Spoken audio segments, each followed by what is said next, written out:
अभी टॉपिक तो आपने देख ही लिया होगा कि टॉपिक क्या है हमारा आज का। ये बहुत ज़्यादा इंपॉर्टेंट टॉपिक है, तो एक क्लास पूरी रहेगी इसके इस टॉपिक के पे क्वेश्चन ही क्वेश्चंस रहेंगे आपके, जितने भी आज तक के क्वेश्चंस आए हैं। अगर ढूंढना चाहे तो 50+ क्वेश्चंस आपको मिल जाएंगे। तो हम एक जो क्लास रहेगी वो बिल्कुल प्रैक्टिस वाली ही रहेगी, आपके साइड से भी प्रैक्टिस होगी और मैं भी आपको बताऊंगा अगर आपको कोई डिफ़िकल्टीज आती है तो, ठीक है। लेकिन उसके लिए बहुत ज़्यादा इंपॉर्टेंट है कि अभी जो डेफिनेशंस एंड ऑल, जो भी प्रॉपर्टीज़ हम पढ़ रहे हैं, डेफिनेशंस एंड प्रॉपर्टीज़ बहुत बहुत ज़्यादा इंपॉर्टेंट है, ठीक है। तो एक एक टर्मिनोलॉजी को समझना बहुत ज़्यादा इंपॉर्टेंट है। अल्टीमेट गोल है हमारा काउंटेबल अनकाउंटेबल सीखना। क्वेश्चन आता है आपका यहाँ से, ठीक है, क्वेश्चन आएगा यहाँ से या अनकाउंटेबल यहाँ से आएगा, ठीक है। तो अब यहाँ तक पहुँचने के लिए हमें कुछ टर्मिनोलॉजीज है वो सीखना पड़ेगा, क्योंकि आपके क्वेश्चंस में ये ही बेसिक टर्मिनोलॉजीज यूज़ करते हैं, ठीक है। सबसे पहले तो हम देखेंगे कि इक्विवेलेंट सेट क्या होता है। इक्विवेलेंट सेट के बारे में हम देखेंगे, लेकिन इक्विवेलेंट सेट को हम दूसरे नाम से भी जानते हैं, equi potential, equi numeral and similar sets. तो ये सारी चीज़ें 1 2 3 4 चारों नाम एक ही है और चारों की डेफिनेशंस भी एक ही है। अलग अलग ऑथर्स अलग अलग यूज़ कर सकते हैं और अलग अलग सेंस में हम अलग अलग यूज़ कर सकते हैं इसको, ठीक है। तो अभी हम सबसे पहले इसकी डेफिनेशंस देखेंगे कि क्या होता है इक्विवेलेंट सेट, या तो सिमिलर सेट्स भी बोल सकते हैं इसको, ठीक है। तो ये क्या हो जाएगा, 2 सेट्स हमें चाहिए होगा। मिनिमम कितने सेट्स चाहिए होगा हमें? 2। ए और बी के बारे में, तो यहाँ पर ए और बी सेट है। ए और बी को, A is similar to B, A is similar to B, similar to B की बात होती है। यहाँ पे कितने सेट्स चाहिए होगा? मिनिमम आपको 2 सेट्स चाहिए होगा, जिसमें सिमिलरिटी आपको दिखाना है, ठीक है। तो यहाँ पर देखेंगे कि क्या होती है सिमिलरिटी एक्चुअली में क्या होता है इक्विवेलेंट रिलेशन, इक्विवेलेंट सेट और सिमिलरिटी क्या होती है, ठीक है। तो अगर हमारे पास में कोई 2 सेट है, two sets A and B are said to be, are said to be equivalent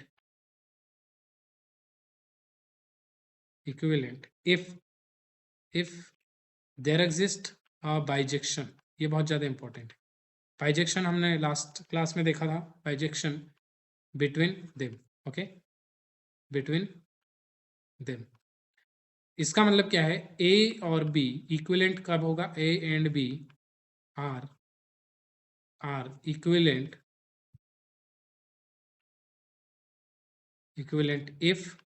if there exist a bijection. मतलब अगर हमारे पास में यहाँ से यहाँ पे एक मैप दे रहा हूँ मैं, तो बाइजेक्शन होना चाहिए। मतलब ये एक सेट है डोमेन का और एक सेट है रेंज का। रेंज में कुछ भी ले सकते हैं, डोमेन में भी कुछ भी ले सकते हैं, बी से ए भी जा सकता है, ठीक है।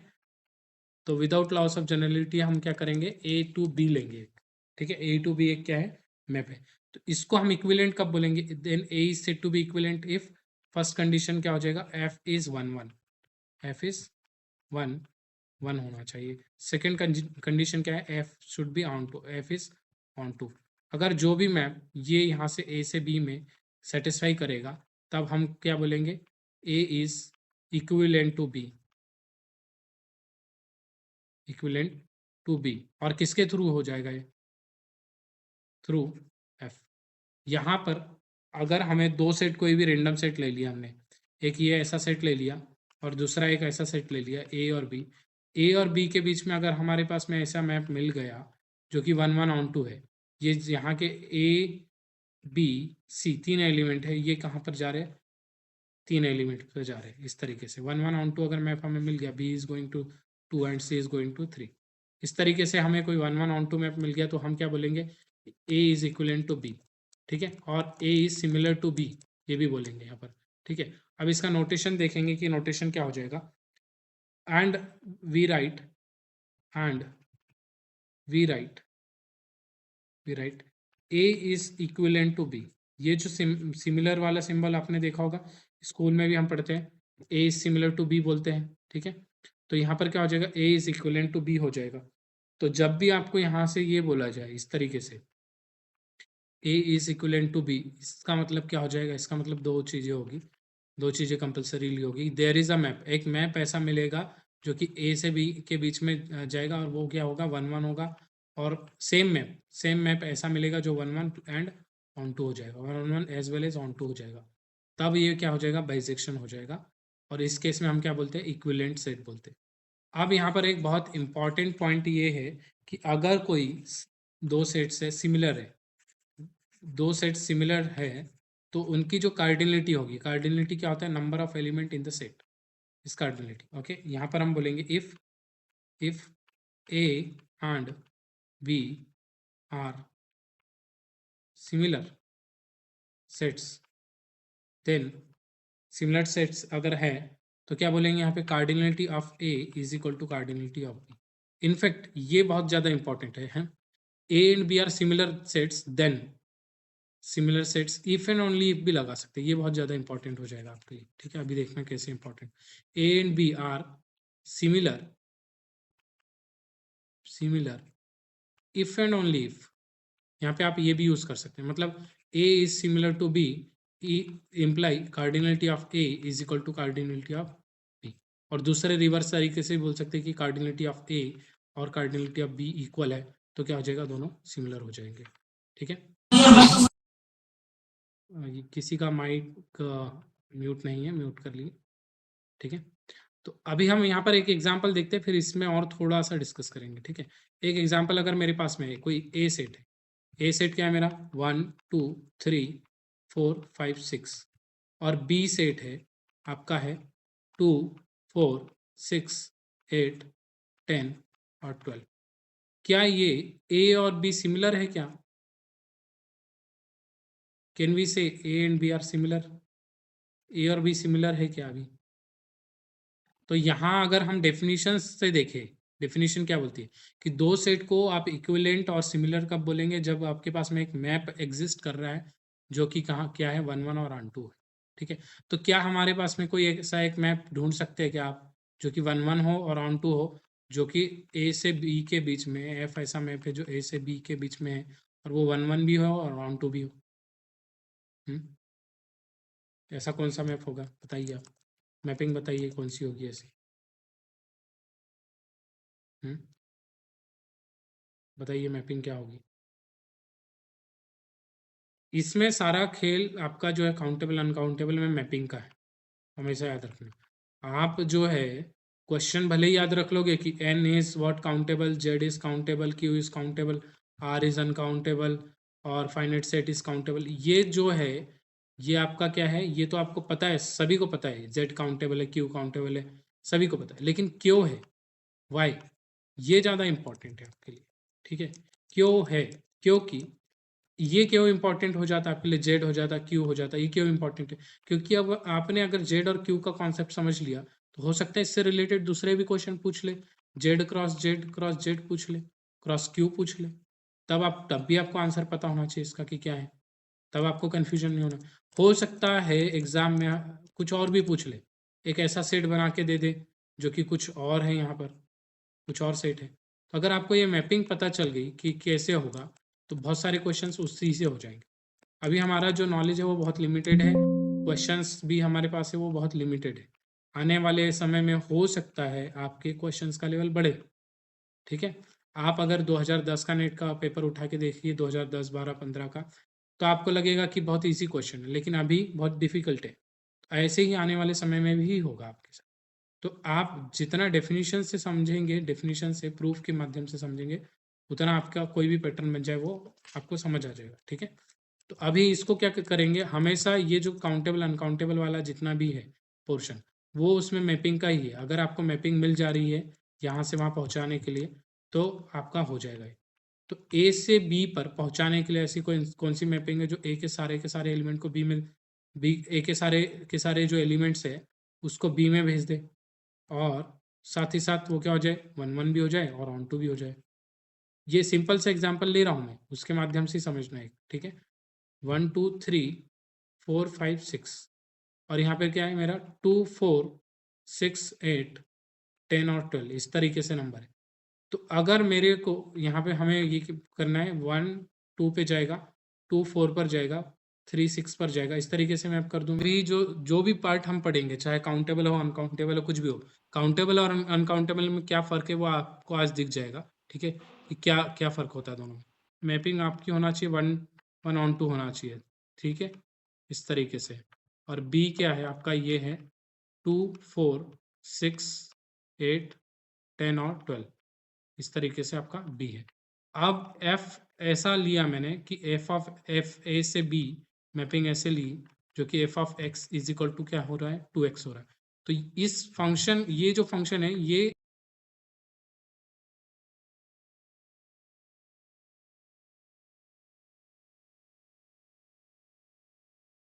तो जितने भी अभी हम देखेंगे टॉपिक वो उसको एक बार पहले गो थ्रू हो जाते हैं, कौन कौन से टॉपिक्स देखेंगे हम, ठीक है। तो ये तो हमने कल पढ़ा है, काउंटेबल अनकाउंटेबल के बारे में कल पढ़ा था हमने, ठीक है। उसके बाद में जो है नेक्स्ट है सेट ऑफ इंटीजर काउंटेबल है या नहीं है, ठीक है।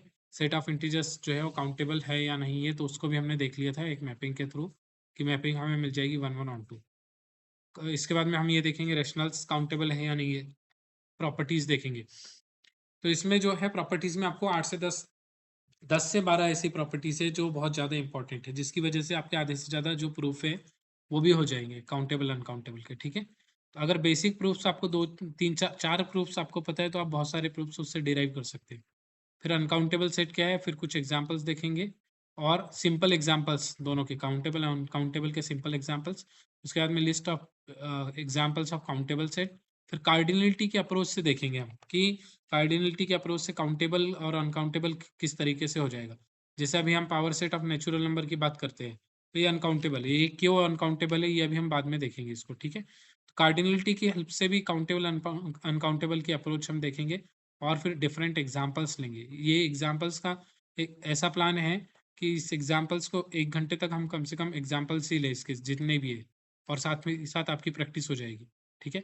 तो एग्जाम्पल्स की क्लास हो सकता है एक अलग से क्लास बन जाए इसकी 1 घंटे की, इसमें हम कम से कम 20 एग्जाम्पल्स डिस्कस कर सके अलग अलग तरीके से, और आपको इमिडिएटली वो करना है, ठीक है। उसमें आपका वर्क ज़्यादा रहेगा। तो अभी हमने ये देखा था कि rationals sorry integer set of integers countable है तो क्यों है, क्योंकि हमें एक मैपिंग मिल जाएगी 1 1 on 2 मैप हमें यहाँ पर मिल जाएगा। इस तरीके से क्या मिल जाएगा हमें, 1 1 on 2 मैप मिल जाएगा एन से जेड पर, और वो कौन सा मैप है, ये मैप है। तो ये क्या है आपका 1 1 है और ऑन 2 है। यहाँ पर जब इनपुट आप नेचुरल नंबर से डालेंगे तो आउटपुट आपको सारे के सारे जेड मिल जाएंगे। तो इस तरीके से क्या हो जाएगा, ये 1 1 on 2 हो जाएगा, ठीक है। अब दूसरा क्वेश्चन आता है कि the set of rational number is countable, क्या set of rational number countable है क्या। तो ये बहुत सारे लोगों को पता होगा कि ये यस काउंटेबल है। तो ये काउंटेबल के साथ साथ आपको एक छोटी सी बात भी माइंड में रख लेना है हिंट के तौर पर कि क्यों काउंटेबल होगा, क्योंकि हो सकता है कई बार आपको सेट ऑफ रेशनल नहीं देकर आपको एक उसी की मैपिंग दे दे, जहां से प्रूफ स्टार्ट हो रहा है वही वही मैपिंग आपको दे दे। ये जो मैपिंग है इस तरीके से कोई मैपिंग है, कोई फला कोई सेट है के ऊपर, क्या ये काउंटेबल है क्या, या क्या ये 1 1 on 2 है क्या, इस तरीके से। तो यहाँ पर क्यू की जगह हो सकता है ये कोई एक फंक्शन दे दे, फंक्शन कोई सेट दे दे ए, और जहाँ पर ए मेंशन कर दे वो मैपिंग, ठीक है। तो यहाँ से भी आपको एक आइडिया हो जाएगा। अलग अलग तरीका हो सकता है पूछने का उनका, तो हमें सारे तरीके के लिए रेडी रहना है। तो अभी हम यहाँ पर देखेंगे set of rational number countable के हो कैसे होगा। तो उसके लिए हमें क्या दिखाना पड़ेगा, सेट ऑफ रेशनल नंबर को काउंटेबल दिखाने के लिए यहाँ से यहाँ पर क्या होना चाहिए, एक मैप होना चाहिए 1 1 और on 2 मैप होना चाहिए, ये होना चाहिए आपके पास में 1 1 on 2। तो अभी हम हो सकता है डायरेक्ट ना हो बट इनडायरेक्ट भी कुछ की हेल्प से, कुछ टूल्स की हेल्प से करेंगे इसको। तो अभी हम इस तरीके से एक फंक्शन बनाते हैं, ये फंक्शन नोन है, इस तरीके से कोई फंक्शन बनाते हैं F of X, F of R बोल सकते हैं बिकॉज ये वेरी करेगा R, and R -1 divided by 2n, ठीक है। जब आर क्या है आपका ऑड है, और ये आपका हो जाएगा -r/2n जब आर क्या है आपका इवन है। सेट ऑफ इंटीजर्स में आपके पास में डिवाइडेड बाय में ये n नहीं था, डिवाइडेड बाय में ये n नहीं था, ये वाला n, ठीक है। इसके अलावा जितना भी सब कुछ सेम था। तो अगर मैं इस तरीके से एक मैप लूँ एफ ऑफ, ये n से कहाँ पर जाएगा, ये इस तरीके से किसी भी सेट में जाएगा, A1 में जाएगा, ठीक है। अभी यहाँ पे ये थोड़ा सा और समझो इसको डिटेल में, क्या है ये n और a, ये n एक बार में एक ही होगा, n = 1 पे जो मैप फंक्शन हो जाएगा हमारा यहाँ पर कितना हो जाएगा, 1 1 हो जाएगा, ठीक है। तो अगर n = 1 रहेगा, इफ n = 1 रहेगा, तब फंक्शन कहाँ से कहाँ जाएगा, नेचुरल नंबर से एक सेट बनाएगा, उसको हम बोलेंगे A1। A1 में किस तरीके से रहेगा, यहाँ पर अगर आप n इक्वल टू 1 सब्स्टिट्यूट करो तो A1 में किस तरीके के एलिमेंट आएंगे। अगर मैं इनपुट दूँ 1 2 3, इनपुट 1 2 3 4 5 से इनपुट दूंगा तो क्या क्या एलिमेंट्स आएंगे यहाँ पर बताइए।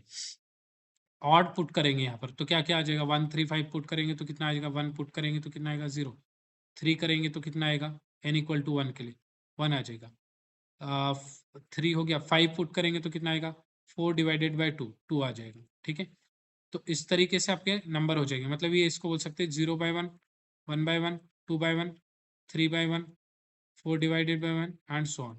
अगर यहाँ पर आप इवन सब्स्टिट्यूट करेंगे तो कितना आ जाएगा, इवन में क्या आएगा आपका -2 आएगा तो कितना हो जाएगा -1, इवन में -4 रखेंगे, n इक्वल टू 1 के लिए बोल रहे हैं यहाँ पे। ठीक है, तो n इक्वल टू 1 के लिए r की वैल्यू इवन रखेंगे, -2 रखें, सॉरी 2 रखेंगे तो कितना आ जाएगा -1, 4 रखेंगे तो कितना आ जाएगा -2, फिर -3, -4, इस तरीके से सारे नंबर हो जाएंगे। तो इसको क्या बोलेंगे, डिवाइडेड बाय 1, क्योंकि हमें रेशनल में देखना है। तो जब n इक्वल टू 1 रख रहे हैं तब तो इतने सारे नंबर जनरेट हो रहे हैं, वो भी कैसे नंबर जनरेट हो रहे हैं, जिनका डिनोमिनेटर 1 है। अगर n रखने पर क्या कैसे नंबर आ रहे हैं, जिनका डिनोमिनेटर 1 है। n इक्वल टू 1 रखने पर वो सारे नंबर जनरेट हो जा रहे हैं रेशनल्स के जिनका डिनोमिनेटर 1 है। ठीक है, ऐसे ही n इक्वल टू 2 रखेंगे हम, n इक्वल टू 2 रखेंगे तो सारे नंबर ऐसे जनरेट हो जाएंगे जिसका डिनोमिनेटर 2 है।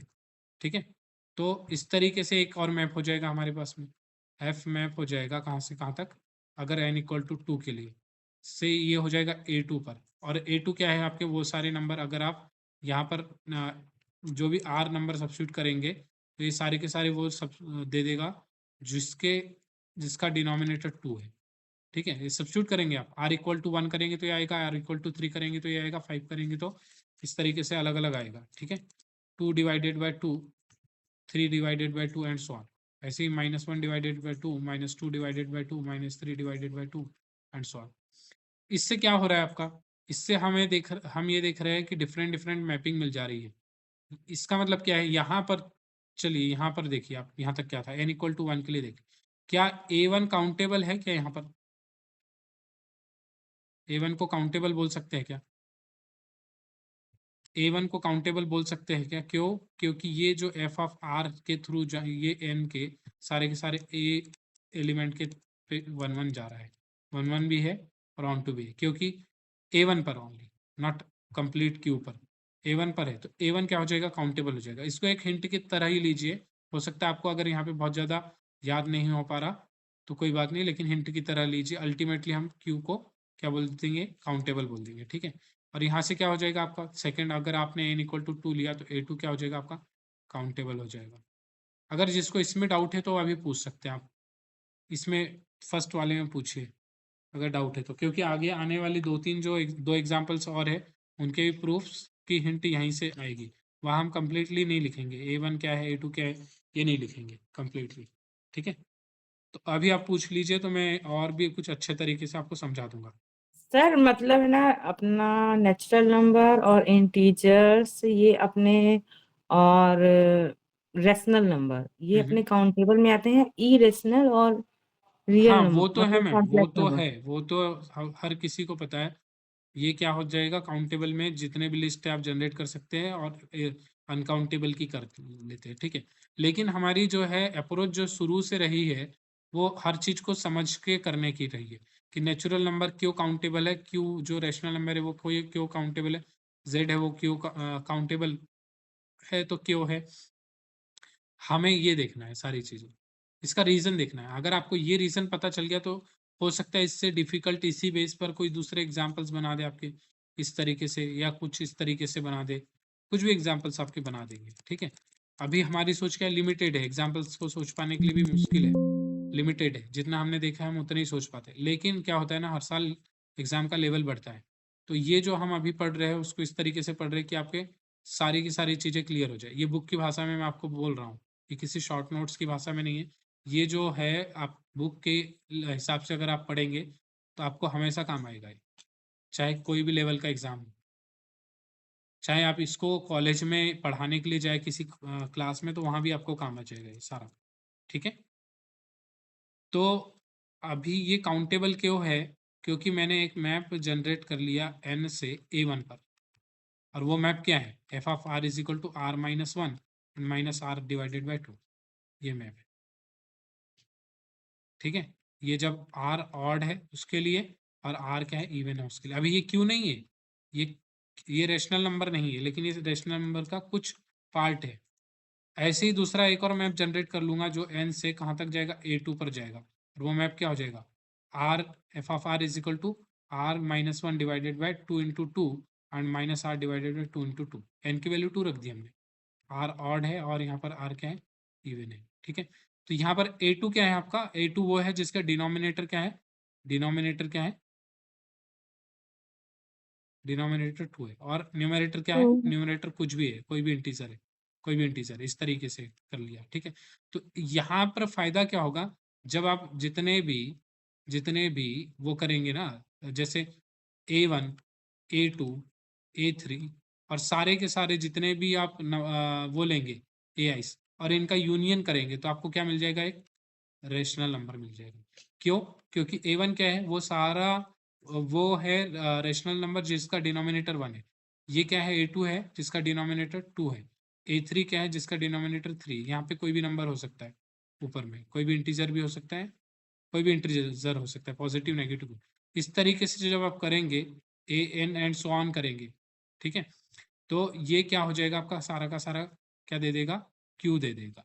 क्यू पे डायरेक्ट मैपिंग नहीं मिल रही है हमें, एफ से एन से क्यू पर नहीं मिल रही है हमें डायरेक्ट मैपिंग। यहाँ पर आप ढूंढ सकते हैं वैसी मैपिंग भी, ठीक है, लेकिन हमने क्या किया, क्यू को हमने बता दिया कि ये यूनियन है इन सारे A1 A2 A3 का, और हमें यहाँ से यहाँ तक के एक मैपिंग मिल गई थी, ये याद रखना, n से A1 पर मैपिंग मिल गई थी, इसीलिए A1 1 ऑन टू मैपिंग मिलने से A1 काउंटेबल हो गया। ठीक है, तो यही कर रहे हैं। तो अगर आपको ये दो समझ आ गया तो बाकी के भी चीज़ें ऐसे ही है।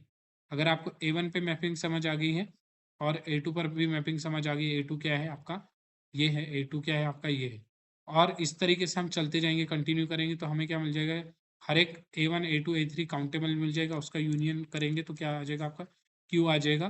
और countable union of countable set is countable होता है। ठीक है, ये अभी हम प्रॉपर्टी पढ़ेंगे भी, तो इसीलिए Q हो जाएगा आपका, क्या हो जाएगा, काउंटेबल हो जाएगा।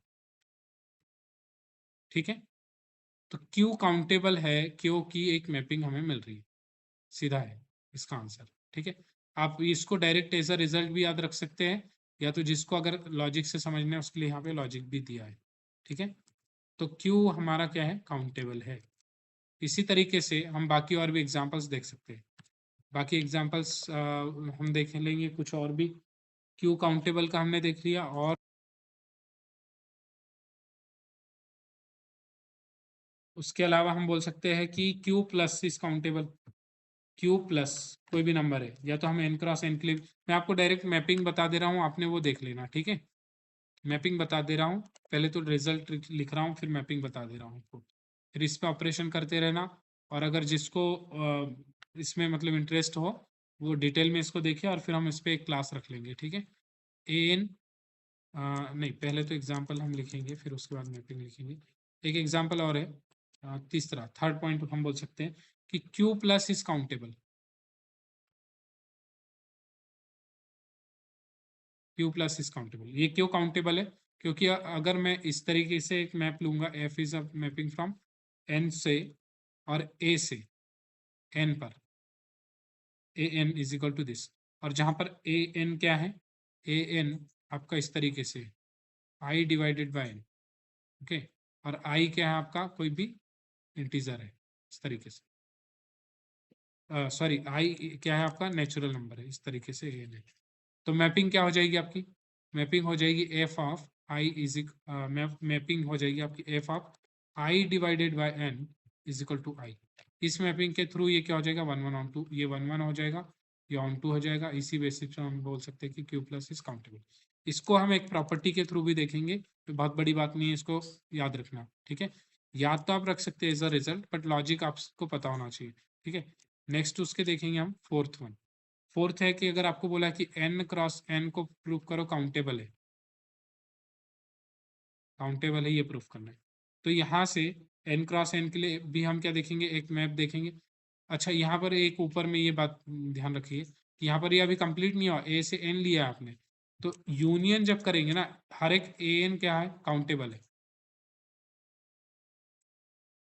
ठीक है। जब इसका यूनियन करेंगे ना ए एन का, तब आएगा आपका Q plus, countable union of countable is countable, ठीक है, इस तरीके से।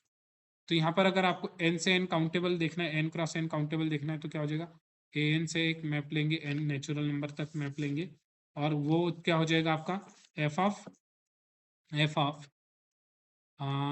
ए N, right, N comma I से आई, और यहाँ पर ए एन अलग है, यहाँ पर एन आपका हो जाएगा इस तरीके से हो जाएगा, एन को फिक्स रख लेंगे और आई क्या हो जाएगा, वेरी कर जाएगा, 1 1 1 2 1 3 एंड सो ऑन, ओके। इस तरीके से 2 एन को फिक्स कर लिया, 2 1 2 2 2 3 एंड सो ऑन, इस तरीके से। इस तरीके से क्या हो जाएगा आपका एन कॉमा आई हो जाएगा, इस तरीके से आपका ए एन बन जाएगा। तो इसका मतलब क्या है, जितने भी एन यहाँ पर क्या है आपका, ए एन तो नहीं होगा, एक एन क्रॉस एन होगा, ए एन तो सिर्फ पर्टिकुलर टाइप का नंबर होगा, ठीक है। यह आपका हो जाएगा N cross N, N cross N complete हो जाएगा, जहाँ पर ए एन क्या हो जाएगा आपका इस तरीके से, एन कॉमा आई, जहाँ पर आपका आई क्या है, I belongs to natural number, और N also belongs to natural number, इस तरीके से हो जाएगा, ठीक है। तो इस तरीके से मैं देख सकते हैं। अब यहाँ से सीधा सीधा हम कंक्लूजन निकाल लेंगे, क्या कंक्लूजन निकालेंगे, अभी हमने जितना भी पढ़ा है, ये मैपिंग को आप खुद से समझना एक बार कि मैपिंग क्या है। मैंने मैपिंग बता दिया क्या है, मैपिंग ढूंढना ही बहुत बड़ा चैलेंज होता है। तो हमने देखा कि काउंटेबल सेट देखे है ना, काउंटेबल सेट्स क्या हो जाएंगे। पहला तो हमने देखा कि नेचुरल नंबर क्या होता है, काउंटेबल होता है। प्रॉपर देखा मैपिंग कौन सी होगी, इंटीजर भी काउंटेबल होता है। फिर देखा हमने क्यू क्या है, काउंटेबल हो जाएगा आपका, क्यू क्या है, रैशनल नंबर, ये क्या है, नेचुरल्स, ये क्या है, इंटीजर्स, और ये क्या है, रैशनल्स, रैशनल्स ये क्या है, इस तरीके से काउंटेबल होते जा रहे हैं। इसके अलावा हमने देखा क्यू प्लस इज काउंटेबल, ठीक है, क्यू प्लस काउंटेबल हो जाएगा आपका, क्यों हो जाएगा, Q Q plus, Q complement नहीं, क्यू प्लस काउंटेबल हो जाएगा। Set of positive rational number क्या हो जाएगा आपका, ये सारा काउंटेबल हो जाएगा, ठीक है। ये सारे क्या सारे आपके क्या है हो जाएंगे, काउंटेबल हो जाएंगे। और हमने एक और देखा फिफ्थ वाला, एन क्रॉस एन क्या हो जाएगा आपका, काउंटेबल हो जाएगा। एन क्रॉस एन अभी लेते हैं, बाकी सारी चीजें प्रॉपर्टी से हो जाएगी आपकी, ठीक है। ये तीन अगर आपने ढूंढ लिए, तीन की मैप, तो बाकी जो बच रहे जितने भी एग्जाम्पल्स है वो आपके प्रॉपर्टीज से हो जाएंगे। ये तीन याद रखना है आपको, ठीक है, अभी तीन याद रखना। अब हम देखेंगे प्रॉपर्टीज, बहुत ज्यादा इंपॉर्टेंट है ये प्रॉपर्टीज, इसकी हेल्प से बाकी जो दूसरे एग्जाम्पल्स है वो भी हम इजीली कर सकते हैं, ठीक है। तो प्रॉपर्टीज क्या हो जाएगी, प्रॉपर्टीज बोल सकते हैं या रिजल्ट्स बोल सकते हैं इसको, ठीक है। तो पहला है इफ एस इज फाइनाइट, अभी सभी लोग ध्यान से देखेंगे, यहाँ पर बहुत काम में आने वाली है ये प्रॉपर्टीज, ठीक है। And A is the subset of S, अगर ए एस आपका क्या है, फाइनाइट है, और वो सबसेट है किसका, एक ए क्या है, सबसेट है फाइनाइट का, तो ये भी क्या हो जाएगा, ए भी क्या हो जाएगा, फाइनाइट हो जाएगा, ठीक है। तो यहाँ पर क्या हो जाएगा आपका, अगर ये काउंटेबल है, अभी हमने काउंटेबल की जो डेफिनेशन थी वो देखी थी, क्या है काउंटेबल के लिए, दो तरीके से होता है काउंटेबल। एक तो हो जाएगा सेट अगर एस है वो क्या है, फाइनाइट है, ठीक है। दूसरा तरीका है कि एस को हम काउंटेबल कब बोलेंगे, जब नेचुरल नंबर से यहाँ तक 1 1 और ऑन टू हमें एक मैपिंग मिल जा रही है तो बोलेंगे। या इसका मतलब क्या है आपका, इसका मतलब बोलेंगे एस क्या है, डिनोमिनेबल है, ठीक है। या तो बोल सकते हैं, दूसरा तरीका और है, एस इस, इसी को अगर ये डिनोमिनेबल है तो इसको क्या बोलेंगे, काउंटेबली इनफाइनाइट बोलेंगे। क्या बोलेंगे इसको, काउंटेबली इनफाइनाइट, ये टर्मिनोलॉजीज होती है। और इसको क्या बोलेंगे, काउंटेबल फाइनाइट बोलेंगे या काउंटेबली फाइनाइट बोलेंगे, ठीक है। अगर काउंटेबल बोला है तो दोनों चीजें आ जाएगी उसमें, फाइनाइट भी, ये वाला केस भी हो सकता है या तो ये भी हो सकता है, दोनों में से कोई एक केस हो जाएगा, ठीक है। अब यहाँ पर हम देख रहे थे प्रॉपर्टीज, तो ये एस फाइनाइट है तो उसका सबसेट भी फाइनाइट होगा, ये तो बहुत इजी है, every subset of a finite set is finite. दूसरा दूसरा यहाँ पर बोल सकते if A and B are finite then A intersection is also finite. ठीक है, तो इसी बेसिस पे अगर हम एक और बोल दे every subset of every subset of a countable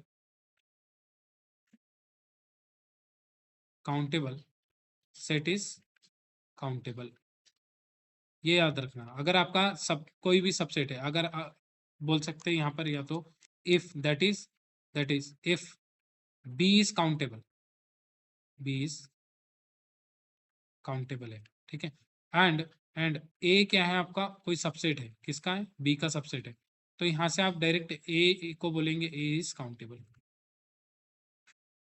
ठीक है, ए इज काउंटेबल। समझ आ रहा है आपको? अगर ये बी है, बड़ा सेट है, और उसके अंदर छोटा सेट है ए, तो अगर बी आपका गिवन है काउंटेबल है, तो ये जो है आपका छोटा वाला जो सेट है, सबसेट है किसका, बी का, ये भी क्या हो जाएगा आपका, काउंटेबल होना पड़ेगा। इसको भी क्या होना पड़ेगा, काउंटेबल होना पड़ेगा। यही बोल रही है सेकंड प्रॉपर्टी यहाँ पे। ठीक है, जैसे अभी हमने ये देखा एग्जाम्पल्स के तौर पर, आप देखिए एग्जाम्पल है यहाँ पर आपके पास में, Q is countable, right, Q is countable, ये आपके पास में।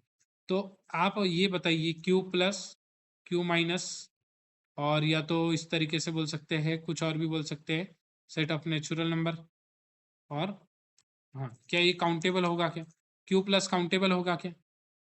Yes sir. क्यों क्यों होगा ये काउंटेबल? क्योंकि ये क्यू का सबसेट है। क्यू प्लस क्या है, set of positive rational number है, और ये क्या है, सारे के सारे रेशनल नंबर है, बड़ा से। ओके, और यहाँ पर क्यू माइनस भी क्या है, सबसेट है किसका, क्यू का। तो यहाँ से ये हम क्या बोल सकते हैं, ये काउंटेबल है। ठीक है, काउंटेबल है, Q plus and Q minus both are countable because of this property. ये प्रॉपर्टी की हेल्प से हमें बाकी भी जो है बहुत सारी चीज़ें यहाँ से मिल जाएगी। ठीक है, अभी तो इजी है, अभी इसके बाद में हम कुछ और भी देखेंगे, कुछ और भी अच्छे एग्जांपल्स देखेंगे। अभी पूरे जो प्रॉपर्टीज़ है उसको कलेक्ट कर लेते, पहले जितनी प्रॉपर्टीज़ है उसको हम कलेक्ट कर लेंगे, उसकी हेल्प से अब आपका काउंटेबल अनकाउंटेबल का सारा कॉन्सेप्ट कवर हो जाएगा। ठीक है, नेक्स्ट है एवरी इनफाइनाइट सबसेट। ये बहुत अच्छे से समझ लीजिए, every infinite subset, every infinite subset of a denumerable set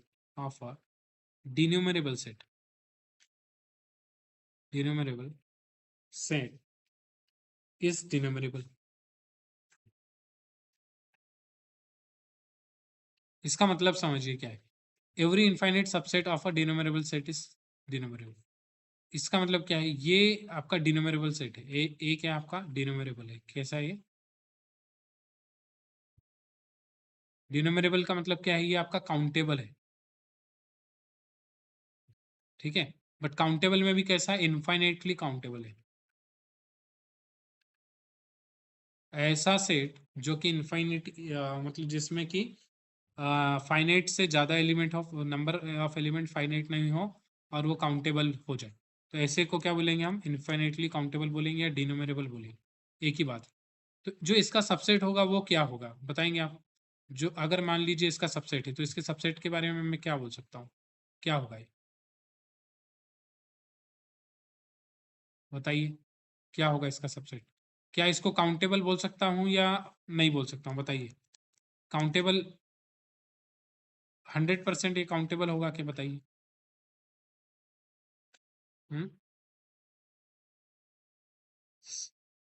hello, yes sir, 100% countable हो। काउंटेबल होगा ये हमेशा हमेशा काउंटेबल होगा।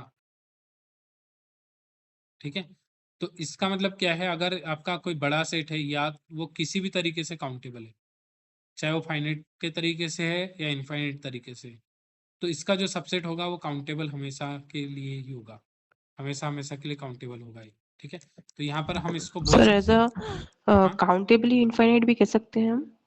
काउंटेबली इनफाइनाइट तब बोलेंगे जबकि हमें ये वाला काउंटेबली इनफाइनाइट दिया है और ये वाला इनफाइनाइट दिया है एटलीस्ट। ठीक है, अभी हम इसको डिस्कस करेंगे, एक लाइन लिख देता हूँ पहले, इसको डिस्कस करेंगे हम। दो केस हो सकते हैं इसके, क्या क्या हो सकते हैं। यहाँ पर ये बोल रहा है सिर्फ, अभी if B is B is denumerable.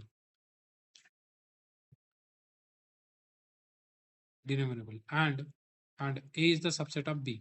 तो यहाँ से क्या कंक्लूजन निकाल सकते हैं? आप बोल सकते हैं, एक minute, if A is denumerable होना चाहिए था, जिस हिसाब से हमने ग्राफ में लिखा है. If A is denumerable and B is the subset of A. If A is denumerable, बड़ा सेट है वो डिनोमिनेबल है, B है आपका एक सबसेट है इसका, तो यहाँ से B भी क्या हो जाएगा आपका डिनोमिनेबल हो जाएगा. ठीक है. अब देखिए दो पिछला वाला जो पिछली प्रॉपर्टी है, second property, every subset of countable is countable. Yes, यहाँ पे हो गया.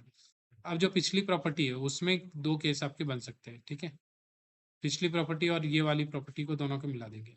अभी आप फ्रेश तरीके से सोचिए, ये वाला जो है सेट और सबसेट के बारे में मुझे देना है इन्फॉर्मेशन. इसको मैं बोल रहा हूँ ए को, ये क्या है, काउंटेबल है. ए क्या है, काउंटेबल है. और बी के बारे में आपको बताना है कि बी कैसा होगा आपका. बी कैसा होगा आपका. बी के बारे में आप क्या बोल सकते हैं, क्या होगा, ये काउंटेबल होगा या अनकाउंटेबल होगा? काउंटेबल. काउंटेबल.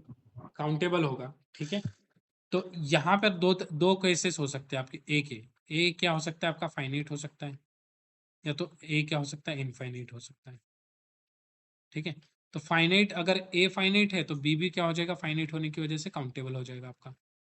ठीक है, दूसरा केस लेते हैं, ए अगर इनफाइनाइट है, ए अगर इनफाइनाइट है तो इनफाइनाइट है एंड काउंटेबल बोल रखा है, तो ये क्या हो जाएगा, ये डिनोमिनेबल की कैटेगरी में आ जाएगा कि डिनोमिनेबल हो जाएगा.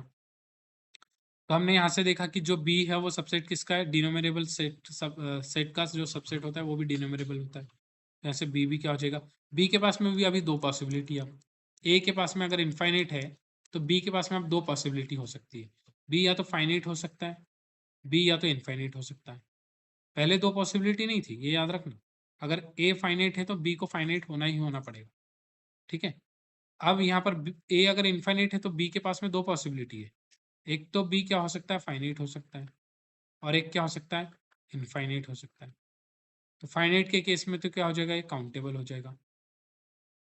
ठीक है, और इनफाइनाइट के केस में ये क्या हो जाएगा बताइए, अगर इनफाइनाइट हुआ तो ए काउंटेबल दिया है आपको क्वेश्चन में, और ए अभी सेकंड केस ले रहे हैं इनफाइनाइट है, तो बी क्या हो जाएगा आपका, इनफाइनाइट है और वो सबसेट है. बताइए. फाइनाइट भी हो सकता है, काउंटेबल भी हो सकता है और अनकाउंटेबल भी हो सकता है. ओके ओके, तो फाइनाइट तो यहाँ पे बोल दिया हमने, काउंटेबल, फाइनाइट है तो काउंटेबल होगा. क्या ये अनकाउंटेबल हो सकता है क्या, अनकाउंटेबल हो सकता है क्या, ये आपके पास में क्वेश्चन है, अनकाउंटेबल हो सकता है क्या? सर. हाँ, यस सर. कैसे? सर अगर a set of all real numbers है और नहीं नहीं बी. मैम, यहाँ पे क्वेश्चन में एक चीज ही फिक्स दी है जो कि है ए इज अ काउंटेबल सेट, ये तो दिया सर है. अगर ए काउंटेबल है फिर तो फाइनाइट या फिर यस, डिन्यूमरेबल ही होगा. कोई भी केस हो, हमेशा के लिए ए का कोई भी सबसेट हो, चाहे वो कुछ भी हो, फाइनाइट हो, इनफाइनाइट हो, कुछ भी हो, वो हमेशा क्या हो जाएगा, काउंटेबल हो जाएगा. ए अगर Yes. काउंटेबल आपको दिया है, बड़ा set, superset is countable, then subset क्या हो जाएगा, हमेशा के लिए काउंटेबल हो जाएगा, चाहे सुपर सेट आपका फाइनाइट हो, इनफाइनाइट हो, कुछ भी हो. लेकिन यहाँ पे सबसेट के पास में दो पॉसिबिलिटी होगी, ये याद रखना. सबसेट या तो आपका ए फाइनाइट है तो बी भी फाइनाइट होगा, लेकिन ए इनफाइनाइट है तो बी के पास में दो पॉसिबिलिटी होगी, वो फाइनाइट होगा या तो इनफाइनाइट होगा. लेकिन अंततः कोई भी कुछ भी हो, ए फाइनाइट हो, इनफाइनाइट हो, कुछ भी हो, अगर बी उसका सबसेट है, किसका, काउंटेबल का सबसेट है, तो बी को भी क्या होना पड़ेगा, काउंटेबल होना पड़ेगा. ठीक है, बस यहाँ पर हो सकता है आपसे दो अलग अलग ऑप्शन पूछ ले. B can be always countable infinite, ऐसा भी पूछ ले. एग्जाम्पल क्वेश्चन में आपको पूछ सकते हैं. अब आपने बताना, चलिए मैं ही पूछ लेता हूँ आपसे.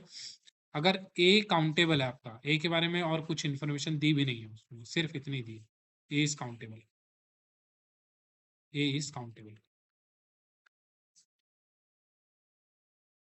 and B is the subset of A. B is the subset of A. तो B फर्स्ट ऑप्शन है, B is countably infinite always,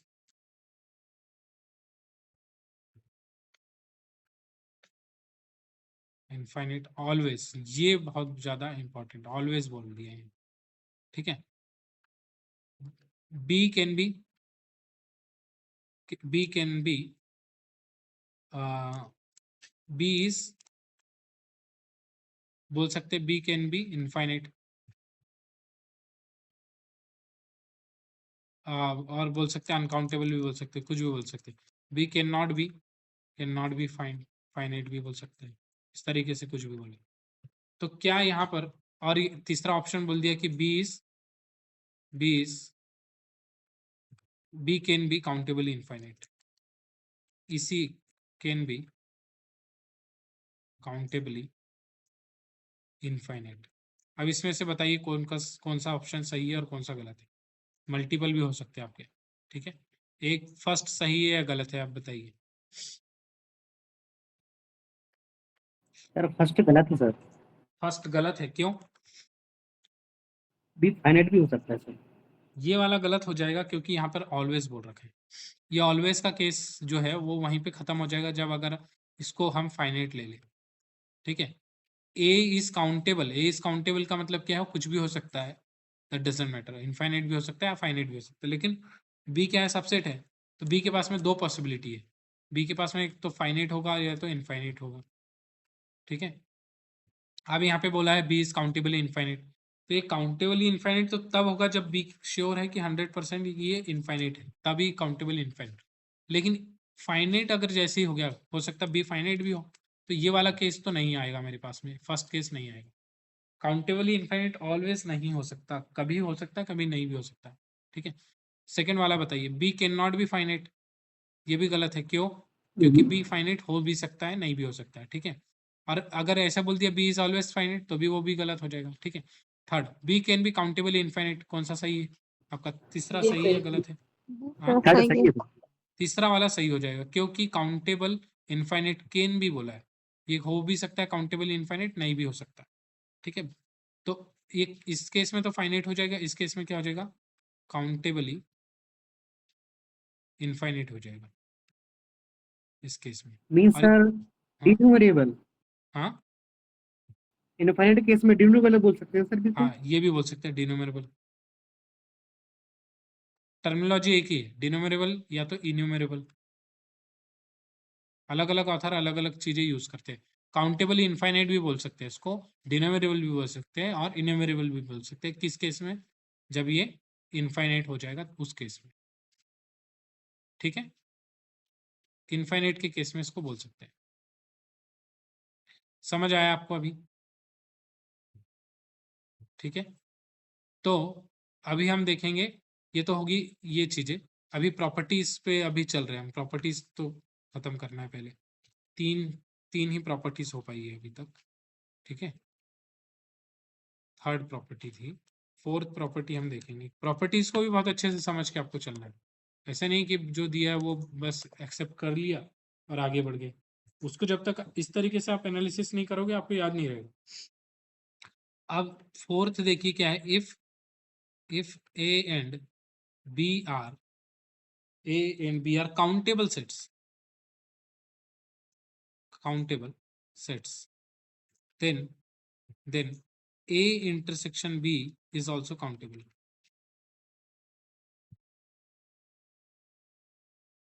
A intersection B भी काउंटेबल हो जाएगा। कैसे बोलेंगे काउंटेबल है?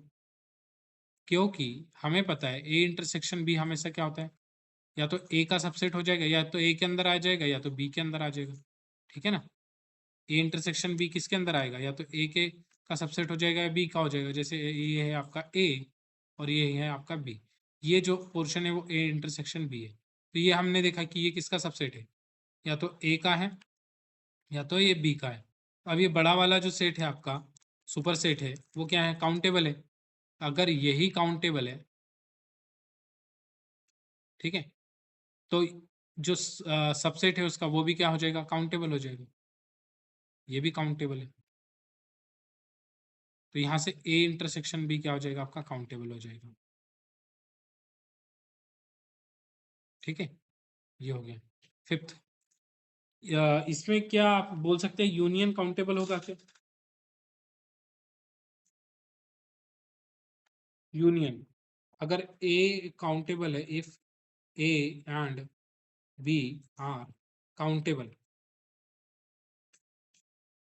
Then A union B is countable, ऐसा बोल सकते हैं क्या आप? Yes, sir. क्यों? Countable union of countable set is yes, again countable. Why, क्यों होता है? क्यों हो जाएगा आपका? हम्म। तो ये आपको बहुत ज्यादा इंपॉर्टेंट है, ये क्यों पता करना, क्यों होता है ऐसे, ठीक है? तो ये काउंटेबल हो जाएगा, क्यों हो जाएगा? क्योंकि अगर ए काउंटेबल गिवन था, इसको सिंपली प्रूव कर सकते हैं।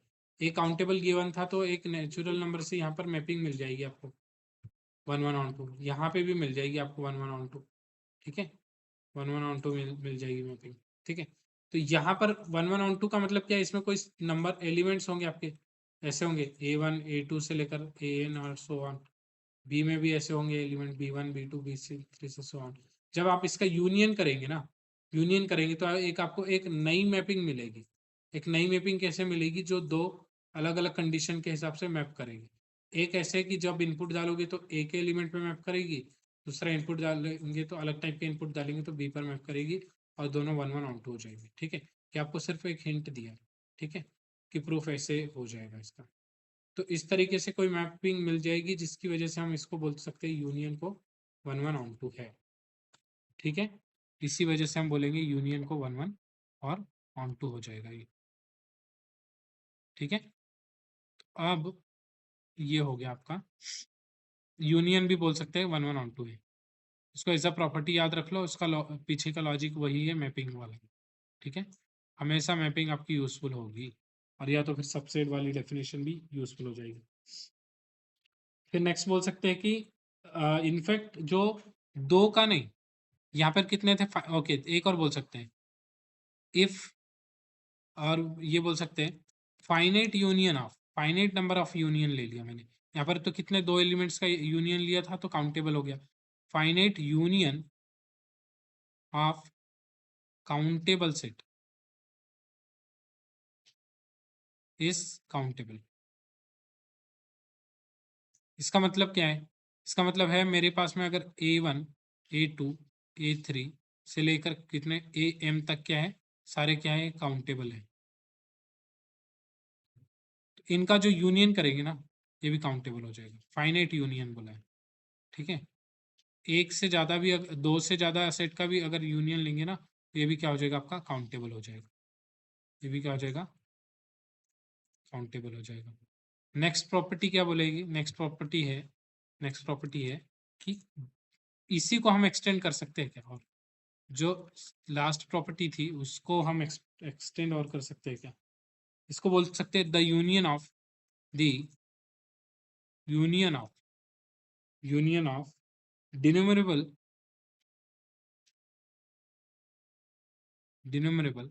कलेक्शन। डिनोमिनेबल कलेक्शन का मतलब क्या है? Collection of denumerable set, denumerable sets is denumerable, ठीक है? इसका मतलब क्या है? इसका मतलब क्या है? ये सिंपल है, क्या बोल रहा है? ये टर्मिनोलॉजी को समझना बहुत इंपॉर्टेंट होता है, ठीक है? ये पूरी लाइन ये क्या बोल रही है आपको, इसे समझेंगे हम। The union of denumerable collection of denumerable set is denumerable. That means क्या है? The union of denumerable collection, जैसे हमारे पास में डिनोमिनेबल कलेक्शन हम ले लेते हैं पहले, डिनोमिनेबल कलेक्शन ऑफ डिनोमिनेबल सेट ले लेते हैं हम, पहले ये वाला ले लेंगे, डिनोमिनेबल sets A1 A2 A3 and AN। यहाँ तक तो फाइनाइट हो गया, इसके आगे जब चलेंगे तब ये डिनोमिनेबल बन जाएगा, मतलब नंबर की काउंटिंग डिनोमिनेबल। ये क्या है? आपका डिनोमिनेबल है। डिनोमिनेबल का मतलब क्या है? आपका ये काउंटेबल है। A1 is countable, A2 is also countable, A3 is also countable, denumerable, ठीक है? A2 भी ऐसा मैंने एक ले लिया, ये भी डिनोमिनेबल है, डिनोमिनेबल मतलब काउंटेबल ही है हाँ। ए एन भी क्या है आपका डिनोमिनेबल है। क्यों हम डिनोमिनेबल यूज कर रहे हैं, क्यों हम काउंटेबल टर्मिनोलॉजीज यूज नहीं कर रहे हैं, उसका रीजन आपको समझ आ जाएगा अभी। क्योंकि काउंटेबल बोलेंगे तो हम फाइनाइट का भी केस की बात कर सकते हैं यहाँ पर, तो वो फाइनाइट के केस को अवॉइड करने के लिए, जो कि ऑलरेडी हमने डिस्कस कर चुके हैं, अभी हम उसके नेक्स्ट एक्सटेंशन पे है, तो फाइनाइट का केस की बात नहीं कर रहे हैं हम अभी। अभी हम बात कर रहे हैं कि वो इनफाइनाइट भी हो सकता है, नंबर ऑफ एलिमेंट एक सेट में इनफाइनाइट भी हो सकता है। A1 के अंदर इनफाइनाइट एलिमेंट हो सकते हैं, A2 के अंदर इनफाइनाइट हो सकते हैं, A3 के अंदर इनफाइनाइट हो सकते हैं, ये बात हम कर रहे हैं। इसीलिए हम डिनोमिनेबल वर्ड का यूज कर रहे हैं। तो ये क्या है, अगर मैंने अभी पिछली बार बोला कि अगर A1 से लेकर AN तक है, इसका यूनियन ले लेंगे, इसका यूनियन, तो भी क्या हो जाएगा आपका, क्या हो जाएगा, इसका यूनियन लेंगे तो क्या हो जाएगा, काउंटेबल हो जाएगा। ठीक है, लेकिन यहाँ पर AN के अलावा हो सकता है आगे N+1 N+2 N+3 N+4 से लेकर बहुत सारे हो, इनफाइनाइट नंबर हो। फाइनाइट सेट्स नहीं है यहाँ पे, बहुत सारे सेट्स, बहुत सारे सेट्स कितने हैं ऐसे, इनफाइनाइट सेट्स है, और हर एक सेट डिनोमिनेबल है। तो जब इसका यूनियन करेंगे तो ये जो यूनियन होगा वो भी आपस में क्या होगा, इसका यूनियन कितने बार कर रहे हैं आप, हाँ ये पहले देखिए कितने बार कर रहे हैं, ये एक बार कर दिया, ये 2 बार कर दिया, 3 बार कर दिया, यहाँ तक n बार कर दिया। इसके आगे क्या हो जाएगा, N+1 बार यूनियन हो जाएगा, N+2 बार, N+3 टाइम यूनियन हो जाएगा, से लेकर ये चलते ही जा रहा, चलते ही जा रहा। तो ये जो यूनियन की काउंटिंग है आपकी वो डिनोमिनेबल है, ये अपने आप में एक डिनोमिनेबल यूनियन है।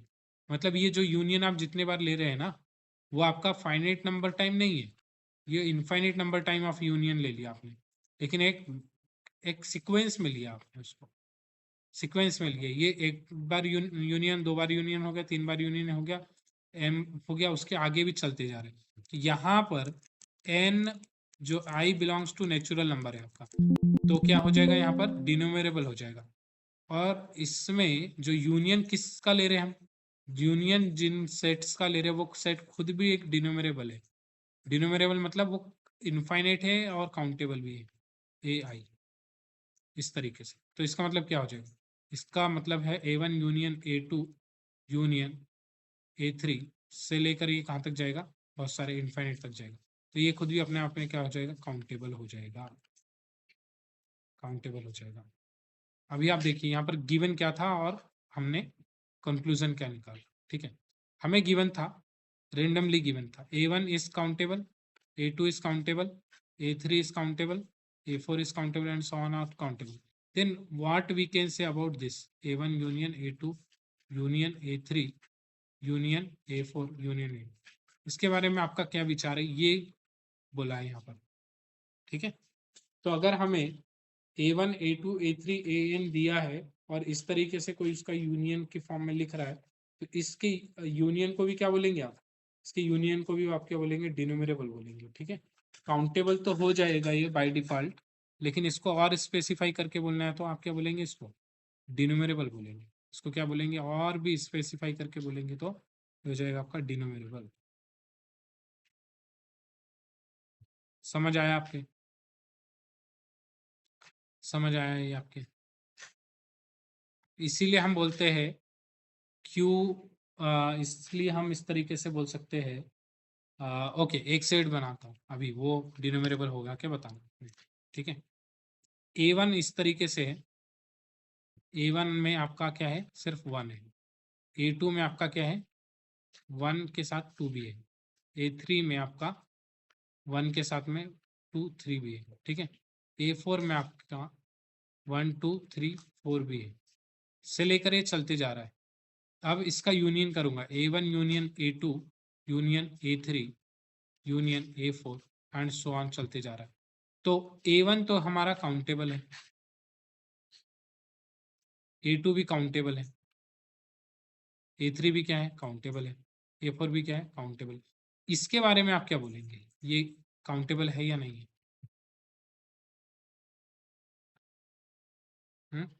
Countable union is countable. Yes, तो ये काउंटेबल है या नहीं है, क्योंकि हर एक इसमें से काउंटेबल है, A1 A2 A3 इस काउंटेबल है, और इसका जो यूनियन ले रहे हैं कितने बार, किस तरीके से ले रहे हैं आप, सीक्वेंस के तरीके से ले रहे हैं, और ये काउंटेबल यूनियन है। फाइनाइट तो हो, फाइनाइट यूनियन हो जाएगा तो चलो एक टाइम में बोल भी सकते हैं कि चलो यहाँ तक है तो काउंटेबल है, लेकिन ये फाइनाइट नहीं है, ये उसके भी आगे जा रहा है। काउंटेबल बोलने का मतलब है ये उसके भी आगे जा रहा है। जैसे आपने काउंटेबल टर्मिनोलॉजी यूज कर दी, इसका मतलब है कि यहाँ पर ये बढ़ते बढ़ते जा रहा है, ये कहीं भी टर्मिनेट नहीं हो रहा है। ठीक है, Infinite union is countable. Infinite union, Countable is countable. Infinite union तो टर्मिनोलॉजी यूज करना सही नहीं होगा आपका। इनफाइनाइट सर एक यूनियन तो कुछ भी हो सकता है आपका, इस तरीके से हो सकता है कि जो इनफाइनाइट यूनियन, बाकी लोग बताइए अगर इसकी जगह इनफाइनाइट यूज कर लिया तो क्या हो जाएगा क्या? सर इनफाइनाइट लेंगे तो उसमें तो आर भी आ जाएगा ना, आर कौन सा? Real number. हाँ, इनफाइनाइट यूनियन अगर हम लेंगे तो यहाँ पर क्या बोल रहे हैं, काउंटेबल यूनियन। काउंटेबल ठीक यूनियन है। और इनफाइनाइट यूनियन में थोड़ा सा डिफरेंस होता है। ठीक है, काउंटेबल यूनियन और इनफाइनाइट यूनियन में थोड़ा सा डिफरेंस होता है। क्या डिफरेंस होता है कि यहाँ पर हम क्या करेंगे, सीक्वेंस से इसको लेंगे A1 यूनियन A2 यूनियन, हालांकि यूनियन में तो सेम ही होगा, लेकिन ये जो इंडेक्स है ना, सेट ऑफ इंडेक्स, वो हो सकता है ये ए के को कुछ भी बना दे, ए के आपका एक और नया सेट बना दे, यहाँ 2 मिला के 1 बना दिया, 3 मिला के 1 और बना दिया, कुछ भी बना सकता है। ठीक है, तो इसका एक बेस्ट एग्जाम्पल जब हमको मिल जाएगा, हम एक डिस्कस करेंगे इनफाइनिट यूनियन से क्या जनरेट हो जाएगा और काउंटेबल यूनियन से क्या जनरेट हो जाएगा। ठीक है, उसका हम एग्जाम्पल लेके इसको समझेंगे एक बार। तो यहाँ पर क्या हो जाएगा, countable union of countable set is countable. ठीक है, या तो denumerable set of denumerable union, denumerable number of union of the denumerable set is denumerable, यहाँ पर ये बोला है। ठीक है, या तो इसी को दोनों को, पिछले वाला ये वाला 6 प्रॉपर्टी, ओके 6 में तो बोल रखा है काउंटेबल यूनियन इज काउंटेबल। ठीक है, और ये डिनोमिनेबल वाला भी आप दोनों याद रखिए। ठीक है, तो ये बहुत पूछता है आपसे एग्जाम में यहाँ से। ठीक है, तो ये भी काउंटेबल हो जाएगा आपका।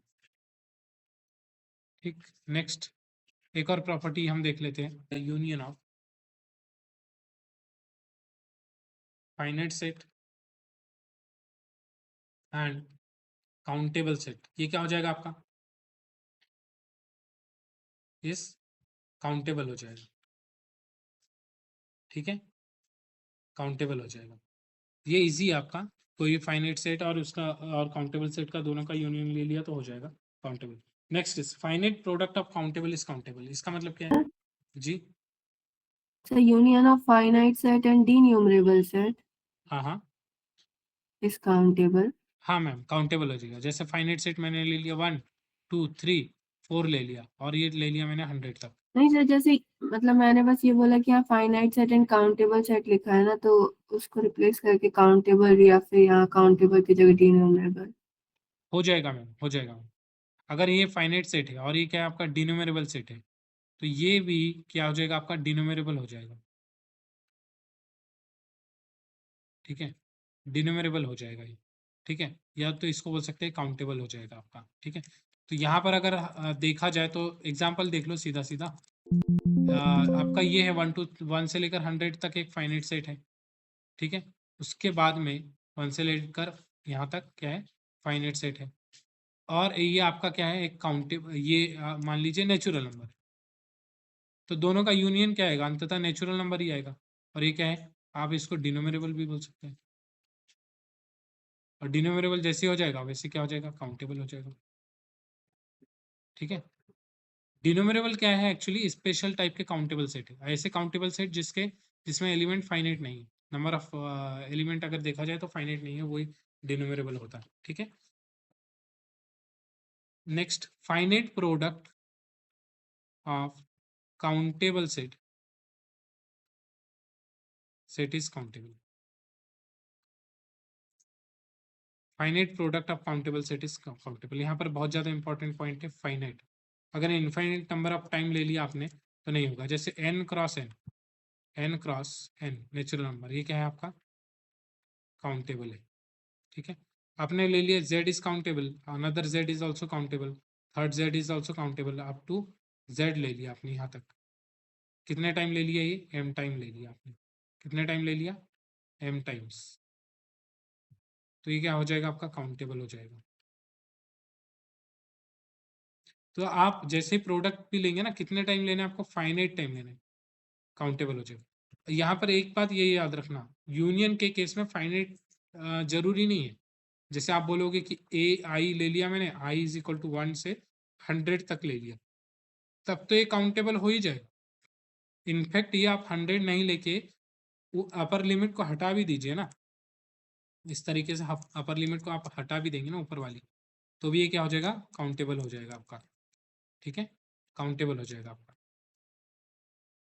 ठीक, अब यहाँ पर क्या हो जाएगा आपका, ये काउंटेबल हो गया प्रोडक्ट। लेकिन अगर इस तरीके से बोल दिया जाए, इस तरीके से जेड आई है, आई कुछ भी जा रहा है, इन्फिनिटी तक जा रहा है, जेड इज इक्वल टू 1 से इन्फिनिटी तक जा रहा है, तो क्या ये काउंटेबल होगा क्या, ये काउंटेबल नहीं होगा, not countable. Infinite product of countable is not, may और may not be countable. Okay, तो फाइनाइट का तो पता है हमें, फाइनाइट अगर है product, number of finite time है, तो काउंटेबल हो जाएगा, अदरवाइज ये काउंटेबल नहीं होगा। ठीक है, यहाँ तक क्लियर है आपको।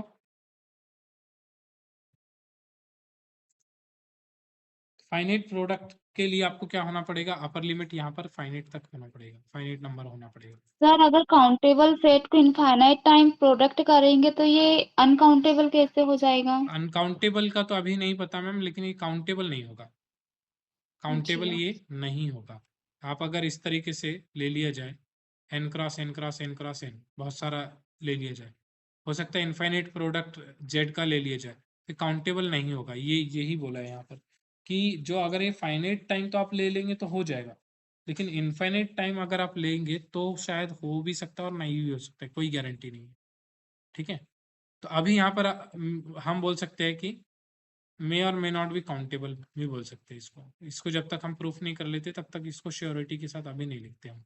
ठीक है, मे not be countable, may not be countable, ये काउंटेबल हो भी सकता है और नहीं भी हो सकता, अभी हम इसका कंक्लूजन कुछ भी नहीं निकाल सकते। मोस्ट प्रोबेबली ये क्या हो जाएगा, काउंटेबल नहीं होगा। ठीक है, उसको हम देखेंगे नेक्स्ट प्रूफ के साथ देखेंगे, लॉजिक के साथ देखेंगे। ठीक है, अब बहुत ज़्यादा इंपॉर्टेंट दो पॉइंट हमें हमारे पास निकल कर आए हैं फाइनाइट और इनफाइनाइट वाले मैटर से, जैसे हमने डिस्कस किया, तो कल उसको लेकर एक डाउट था। ठीक है, तो 7 नंबर की प्रॉपर्टी ये बोलती है कि every finite set is not equivalent to any of its proper subset। finite set अगर कोई आपके पास में है ना, तो उसको बोलेंगे is not equivalent to its proper subset। Okay, इसका मतलब क्या है, अगर ए हमारा क्या है, कैसा है, फाइनाइट है और बी क्या है, उसका सबसेट है, बी क्या है, उसका सबसेट है, तो बी कोई भी सबसेट है, बी आई कोई भी सबसेट है, तो बी आई कभी भी इक्विवेलेंट नहीं हो सकता ए के, नॉट पॉसिबल, ये आपका पॉसिबल नहीं है। ठीक है, ये पॉसिबल आपका नहीं है फाइनाइट के केस में। अगर ये फाइनाइट है और उसका कोई सबसेट है तो आप यहाँ से यहाँ 1 1 ऑन 2 नहीं बिठा सकते। इक्विवेलेंट का मतलब क्या है, यहाँ से यहाँ तक 1 1 ऑन 2 बिठाओ। ठीक है, ये नहीं कर सकते आप। लेकिन अगर यहाँ पर ए को इनफाइनाइट बना दिया तब क्या कर सकते हैं, क्या इफ ए इज, और बोल सकते बट, ये बहुत ज्यादा इंपॉर्टेंट है, ये बोल सकते हैं कि एवरी सबसेट, या तो बोल सकते हैं एवरी तो नहीं बोलेंगे, इस तरीके से बोल सकते हैं कि subsets of infinite set, subsets of infinite set may be finite set is not equal, okay, proper subset of infinite set may be equivalent to, equivalent to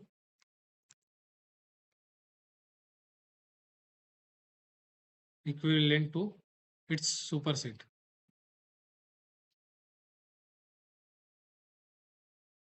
ठीक है, इसका मतलब क्या है, अगर ए आपका इनफाइनाइट है, दैट इज अगर ए क्या है आपका इनफाइनाइट है, ए क्या है आपका इनफाइनाइट है, ठीक है, तो इसके जो सबसेट होंगे ना, ए का जो सबसेट है वो क्या है आपका, वो भी अगर इनफाइनाइट है तो क्या हो जाएगा, ये इक्विवेलेंट हो जाएगा। हो सकता है, मे बी, ये बोला है मे बी का केस क्यों आ रहा है, क्योंकि अगर ए फाइनाइट है, सॉरी बी सबसेट है, तो क्या हो सकता है, हो सकता है ये फाइनाइट हो सकता है इनफाइनाइट हो सकता है ये फाइनाइट हो, तब तो इक्विवेलेंट नहीं होगा, लेकिन इनफाइनाइट हो तो पॉसिबिलिटी हो सकती है। ठीक है, तो A may B equivalent to is subset B, may be possible. किस केस में एकदम नहीं होगा, जब ये फाइनाइट है तब, फाइनाइट सबसेट है ये बी फाइनाइट है और ए इनफाइनाइट है, तब नहीं होगा, लेकिन उसके अलावा होगा। ठीक है, इक्विवेलेंट का मतलब ये कार्डिनलिटी सेम आ जाती है, कहाँ से, डेफिनेशन से आती है। ठीक है, कल हमने ये देखा था कि नेचुरल नंबर और जेड से एक मैपिंग मिल जाएगी हमें 1 1 और ऑन टू मिल जाएगी। ये क्या इम्प्लाई करेगा कि n is equivalent to z हो जाएगा। और इक्विवेलेंट की एक प्रॉपर्टी देखी थी, अगर ये इक्विवेलेंट है तो यहाँ से क्या हो जाएगा, cardinality of n is equal to cardinality of z हो जाएगा। तो ये पॉसिबल है, कब पॉसिबल है, possible only in case of infinite sets. यहाँ पर एक हमें नोट करने वाली बात भी है, देख लीजिए यहाँ पर क्या है, हमेशा नेचुरल नंबर क्या होता है आपका, सबसेट होता है जेड का। नेचुरल नंबर क्या है, सबसेट है जेड का। लेकिन यहाँ पर एक ये बहुत ज़्यादा चौंकाने वाली बात आपको मिल रही है कि सबसेट के साथ साथ दोनों की कार्डिनलिटी भी सेम है।